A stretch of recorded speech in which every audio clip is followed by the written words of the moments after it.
नमस्कार दोस्तों, नौकरी समाचार चैनल में आप लोगों का बहुत बहुत स्वागत है।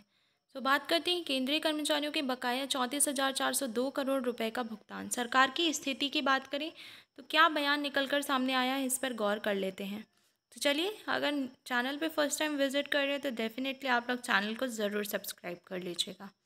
केंद्रीय कर्मचारियों के संगठनों ने 34,402 करोड़ रुपए के बकाया एरियर्स के भुगतान की मांग की है, जो कोरोना काल के दौरान रोके गए डीए और डीआर का हिस्सा है। वित्त मंत्री के आगामी बजट से कर्मचारियों को उम्मीद है कि सरकार कुछ राशि जारी कर सकती है। हालांकि सरकार ने अभी तक इस पर कोई सकारात्मक संकेत नहीं दिया है। कर्मचारियों के संगठनों ने इस मुद्दे पर कई बार सरकार से संपर्क किया है, लेकिन स्थिति अभी भी अनिश्चित बनी हुई है। जानिए इस मुद्दे पर और क्या कहा गया है। केंद्रीय कर्मचारियों के संगठनों ने 34,402 करोड़ रुपए के बकाये एरियर्स के भुगतान की मांग की है। विभिन्न कर्मचारी संघों ने वित्त मंत्रालय से इस पर विचार करने का आग्रह किया है। हालांकि अभी तक कर्मचारियों और पेंशनर्स को कोई सकारात्मक संकेत नहीं मिला है कि सरकार इस राशि को लौटाने पर विचार कर रही है। ये राशि कोरोना काल के दौरान रोके गए डीए और डीआर के 18 महीनों का एरियर्स है। बजट में कर्मचारियों की उम्मीदें। फरवरी में वित्त मंत्री निर्मला सीतारमण 1 फरवरी को आम बजट पेश करेगी। सभी वर्गों के लोग इस बजट से बड़े ऐलान की उम्मीद कर रहे हैं। कर्मचारियों को उम्मीद है कि इस बजट में सरकार बकाया राशि का कुछ हिस्सा जारी कर सकती है। कब मिलेगा बकाया एरियर्स?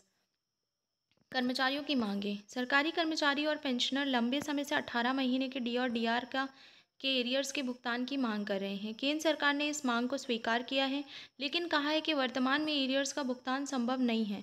वित्त राज्य मंत्री ने सदन में बताया कि केंद्र सरकार का राजकोषीय घाटा वर्तमान में निर्धारित स्तर से 2 गुना है, जिससे एरियर्स का भुगतान करना कठिन है। कर्मचारियों के संगठनों की सक्रियता।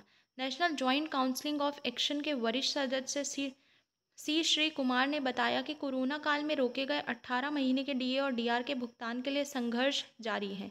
कैबिनेट सचिव को पहले ही इस संबंध में पत्र लिखा जा चुका है। वित्त मंत्रालय को भी इस मुद्दे पर रिपोर्ट दी गई है।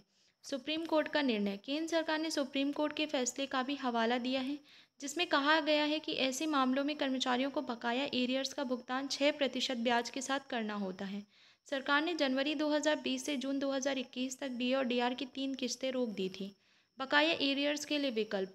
सैलरी बढ़ाने के लिए विशेष फॉर्मूला। सी श्री कुमार ने कहा कि सरकार ने 2020 में कोविड-19 का बहाना बनाकर डी और डीआर पर रोक लगा दी थी।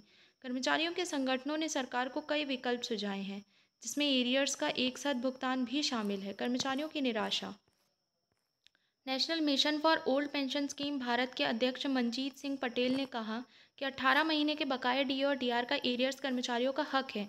सरकार को इसे जल्द से जल्द जारी करना चाहिए, लेकिन अभी तक कोई संकेत नहीं है कि सरकार इस पर विचार कर रही है। महंगाई भत्ते में वृद्धि। महंगाई भत्ते में 11% की बढ़ोतरी। भारत पेंशनर समाज के महासचिव SC महेश्वरी ने भी 18 महीने के बकाया एरियर्स के भुगतान की मांग की है। केंद्रीय मंत्री अनुराग ठाकुर ने घोषणा की थी कि कर्मचारियों को 28% के हिसाब से महंगाई भत्ता मिलेगा। तो देखते हैं भाई इस पर क्या निर्णय आता है।